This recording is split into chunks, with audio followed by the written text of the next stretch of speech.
जी viewers, welcome back, good healthy morning. अच्छा जी, अब हम बात करने वाले हैं गायनेकोलॉजिकल इश्यूज़ में, और उसमें बात करने के लिए हमारे पास एक बहुत ही एक्सपर्ट गायनेकोलॉजिस्ट मौजूद हैं। अच्छा जी, लेकिन मैं आपको ये बताती चलूँ कि आज हम जिस पर्टिकुलर टॉपिक पे बात कर रहे हैं वो हम बात करेंगे एबनॉर्मल वेजाइनल ब्लीडिंग, या जो मेंस्ट्रुअल साइकिल के बीच में या मेंस्ट्रुअल साइकिल के वक्त में थोड़ी एबनॉर्मल ब्लीडिंग होती है, एक्सेसिव ब्लीडिंग होती है, कि ब्लीडिंग कम हो जाती है, या जो सारे रीजंस होते हैं, जो सारी बातें होती हैं, उस पर बात करने के लिए हमारे पास एक बहुत ही प्यारी सी गायनेकोलॉजिस्ट मौजूद हैं, डॉक्टर हुमा अहमद। अस्सलाम वालेकुम डॉक्टर साहिबा। वालेकुम सलाम। कैसी हैं आप? For inviting me for this program. Thank you so much for coming.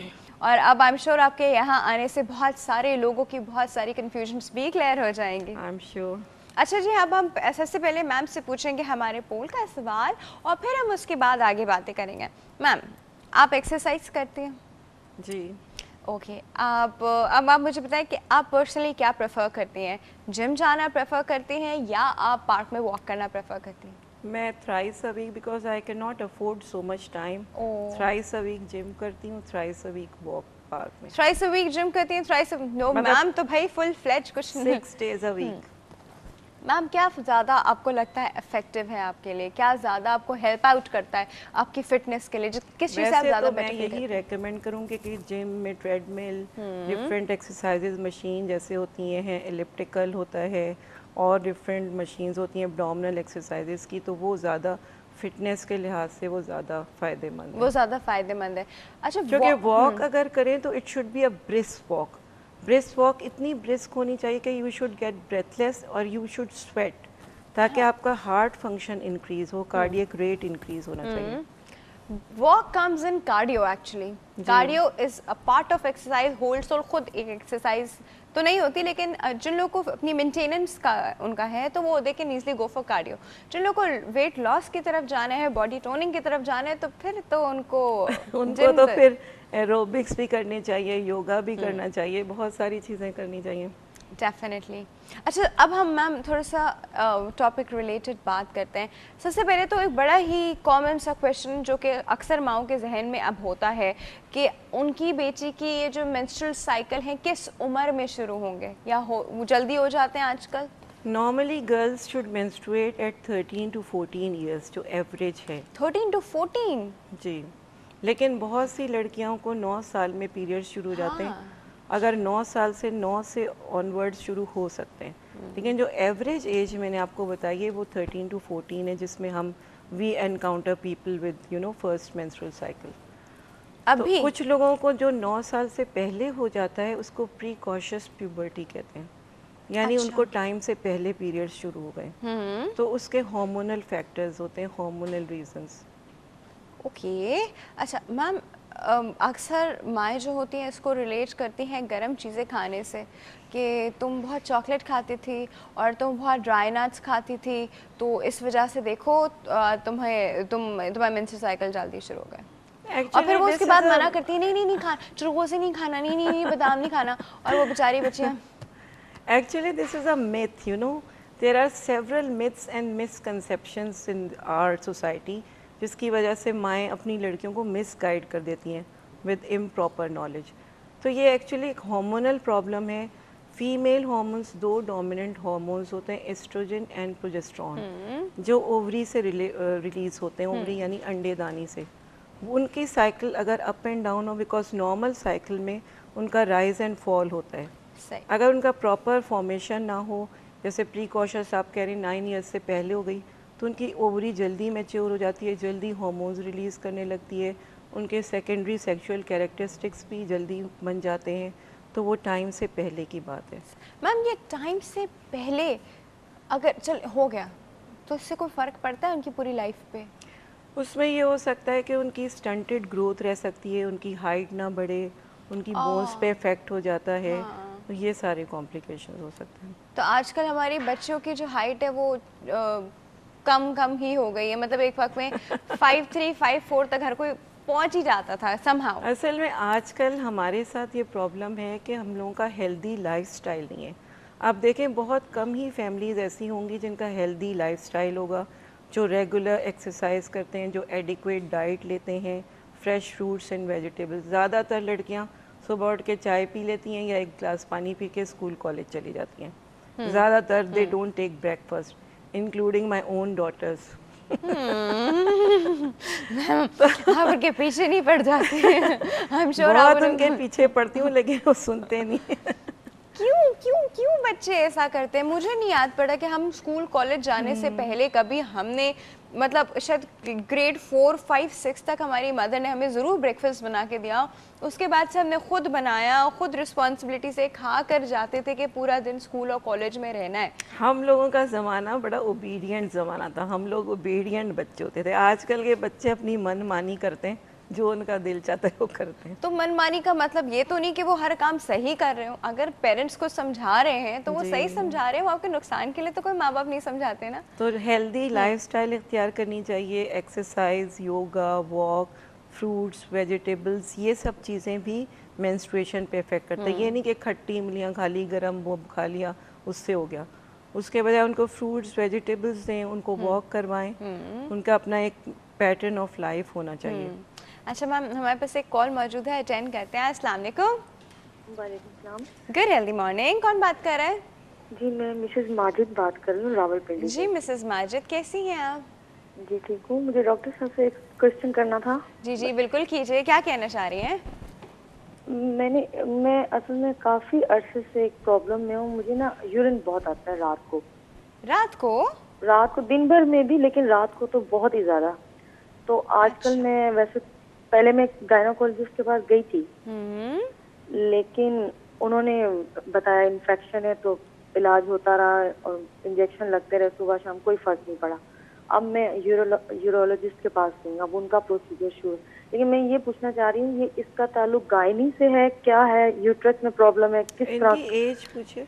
37 years. 37 years. Ma'am और कुछ पूछना चाहेंगी? और ये इनको मेंस्ट्रुअल प्रॉब्लम कब से है? ये कितने अरसे से, कितने महीने, साल या क्या? साल, काफी 2-3 साल से है। बहुत ज्यादा प्रॉब्लम हो रहा है कि रात को 5-6 दफा मैं उठती हूँ वॉशरूम जाने के लिए। जी, ये जो आप बता रही हैं ना अपना problem, this is called menorrhagia. Menorrhagia means loss of blood through vagina more than 80 ml in a cycle. अच्छा नहीं, वो अभी बता रही यूरिनेशन का। तो ये आप यूरिनेशन का बता रही हैं? जी हाँ जी हाँ। आप एक्सेसिव यूरिनेशन बता रही हैं कि कहीं उसका कोई गायनोकोलॉजिकल लिंक तो नहीं? It's not bleeding she is talking about उनको इतनी यूरिनेशन होती है रात में। सबसे पहले अपना यूरिन डीआर और यूरिन कल्चर कराना सारे मेरे टेस्ट हो चुके हैं, क्लियर है। आपके टेस्ट नॉर्मल आए? जी नॉर्मल है। अल्ट्रासाउंड भी हो चुका है, कोई सिस्ट नहीं है। वो यूरिनरी ट्रैक्ट का हो चुका है, कुछ भी नहीं बताया उसने। लेकिन अच्छा, अब ये यूरिन आपको भर भर के आता है कि कम कम बहुत आता है? ज्यादा प्रेशर से। और ये डार्क कलर का होता है कि एवरेज? नहीं, बिल्कुल नॉर्मल कलर, कोई पिगमेंट नहीं उसमें, येलो। तो अगर आपकी सारी इन्वेस्टिगेशंस ठीक आई हैं तो आप ऐसा करें कि रात के 8:30 बजे के बाद पानी पीना बंद कर दें। ये भी दिन भर में पानी चाय पिए। वाय सब खत्म, लेकिन फिर भी वो कह रही ये भी कर चुके हैं, चाय वाय सब खत्म कर देती है, लेकिन फिर भी आता है। क्योंकि जाहिर वो मैं खुद ही तंग होती हूँ फिर।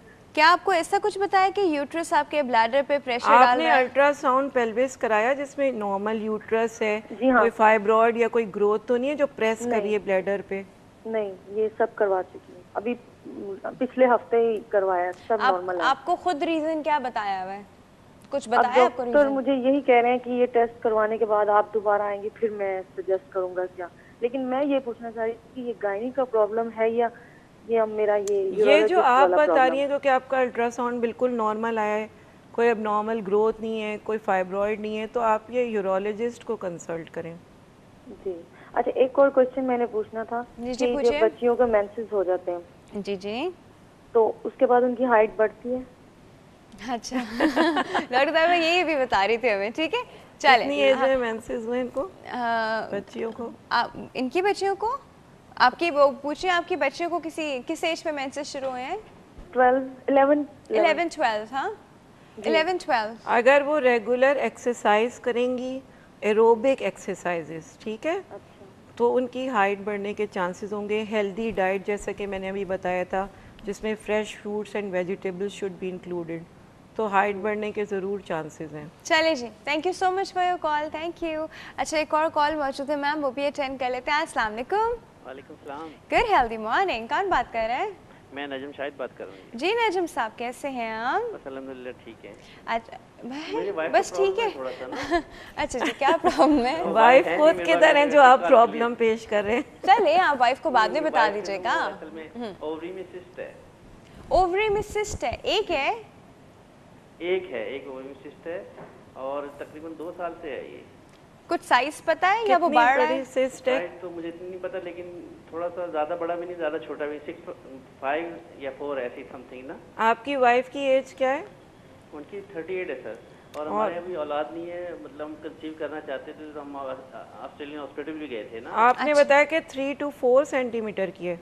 आई थिंक 4 या मतलब कंसीव, क्योंकि वाइफ के पास है सारी वो, लेकिन आजकल वो पेन ज्यादा कर रही है। देखिए, ओवेरियन सिस्ट के बहुत सारे रीजंस होते हैं। एक तो फिजियोलॉजिकल सिस्ट होती हैं जो कि वैसे ही बन जाती हैं और फिर खुद फूट जाती हैं। हाँ, इसी टाइप की, पानी इसी के टाइप की। बुलबुले की तरह। अच्छा जैसे चलिए, हम आमने सामने आपका क्वेश्चन समझ गए, तो अब हम आपको ऑन एयर आंसर करें? जी ऑन एयर आंसर दें आपको? जी जी, बस ये ऑर्डिनरी। बिल्कुल बता। Thank you so much for your call. Thank you ma'am. Ovarian cyst, ovarian cyst एक तो फिजियोलॉजिकल होती हैं जिसमें छोटे छोटे जैसे जो कोई फॉलिकल्स होते हैं वो ज़्यादा ग्रो हो जाते हैं तो वो खुद ब खुद फूट जाते हैं महीने के एंड में। और कुछ इन्फेक्शस सिस्ट होती हैं, किसी इन्फेक्शन की वजह से हो सकती हैं। जिनमें दर्द होता है? उसमें दर्द भी हो सकता है, उसमें डिस्चार्ज भी हो सकता है, वजाइनल डिस्चार्ज भी हो सकता है। और कुछ एंडोमेट्रियोसिस की वजह से होती हैं। जो इनकी वाइफ का मुझे लग रहा है वो उन्होंने कंसीव भी नहीं किया। एंडोमेट्रियोसिस एक ऐसी चीज़ होती है जो एबनॉर्मल ब्लीडिंग होती है, जहाँ ब्लड कलेक्ट हो जाता है ओवरीज के अंदर, तो उसमें एग प्रोड्यूस नहीं होता। तो इनको चाहिए कि फुल इन्वेस्टिगेशंस करवाएं। और चूंकि इन्होंने कंसीव नहीं किया, एज 37 या 38 है, which is too much, we don't recommend to conceive after 35 years. Exactly. और 40 ईयर्स के बाद तो खैर बिल्कुल ही मना कर देते हैं। तो इनको मोस्ट प्रॉब्ली मुझे लग रहा है शायद एंडोमेट्रियोटिक सिस्ट है। तो ये प्रॉपर गायनाकोलॉजिस्ट को दिखाएं, लेप्रोस्कोपी होनी चाहिए। और अगर सिस्ट नहीं ख़त्म हो रही तो उसको ड्रेन करना चाहिए। उसका मेडिकल ट्रीटमेंट भी है एंडोमेट्रियोसिस का, वो प्रॉपर, मतलब ये तो डायग्नोज करवाएं कि सिस्ट किस टाइप की है। ओके, हमारे पास एक कॉल है, अटेंड करते हैं। अस्सलाम वालेकुम। अस्सलाम वालेकुम। गुड हेल्दी मुस्लिम साहब। फाइज। गुड हेल्दी मॉर्निंग, कैसे हैं आप? फाइज, अल्लाह का शुक्र है। आप लाइव डॉक्टर ठीक है? हाँ जी, बिल्कुल ठीक ठाक हूँ। क्या कहना चाह रहे हैं आज? आज जो है ना डॉक्टर साहब से थोड़ा सा एक मालूमाती प्रोग्राम वो सवाल करना है। बिल्कुल कीजिए। जी, वही डॉक्टर साहब, जो फैमिली प्लानिंग के वास्ते आप क्या एडवाइस करेंगी कि आया बहुत से लोग जो है ना टैबलेट्स यूज करते हैं, कुछ इंजेक्शन यूज करते हैं, कुछ कंडोम यूज करते हैं, आया क्या चीज बेहतर है फैमिली प्लानिंग के लिए? फैमिली प्लानिंग के लिए क्या बेहतर है? डिपेंड करता है। ये आंसर हम ऑन एयर दे देते हैं। मुस्लिम साहब, कुछ और पूछना है? बस ये थोड़ा सा डिटेल में बताइएगा। चलिए, तो थोड़ी हमारा डिटेल में बता टॉपिक तो दें। Thank you so much for your disorder call. से, हाँ, मेंस्ट्रुअल डिसऑर्डर से बिल्कुल बदल गया। जो बदल गया। हम जो problem था, बात करना चाह रहे थे वो हमें बात ही कहीं बात और करनी चली थी गई। कॉमन मेंस्ट्रुअल ब्लीडिंग के प्रॉब्लम से। खैर, मैं इसको इनका हल्का सा जवाब brief दे करके देती बता हूँ ऑन दीजिए। Air. It depends on the age of the couple and parity, यानी कि उनके कितने बच्चे हैं। अगर अर्ली मतलब मैरिज है, कुछ लोग स्टूडेंट्स होते हैं, पढ़ना चाहते हैं और कंसीव नहीं करना चाहते, तो उनके लिए हम पिल्स प्रिस्क्राइब करते हैं। जिनके 2 बच्चे हो चुके हैं, 3 बच्चे हो चुके हैं और वो लंबा स्पेसिंग लंबी देना चाहते हैं, जैसे 5 साल की, 3-4 साल की, तो उनके लिए IUCD इंट्रायूट्राइन कॉन्ट्रासेप्टिव डिवाइस होती है, वो हम लोग प्रिस्क्राइब करते हैं। कॉन्डोम का फेलियर रेट बहुत ज़्यादा है, अबाउट 7% है, तो वो भी बहुत से लोग यूज़ तो करते हैं लेकिन उसमें फेलियर रेट है। मैंने खुद बहुत सी ऐसी डिलीवरीज की हैं जो कॉन्डोम यूज़ करते हुए प्रेगनेंसी हुई है। तो बिकॉज वो कहीं से एकदम रप्चर हो सकता है और you don't get to know, जी, है ना। अच्छा जी, एक छोटे से ब्रेक का वक्त है, बहुत ही छोटे से ब्रेक है। अब आप लोग कहीं नहीं जाएगा, विल बी राइट बैक।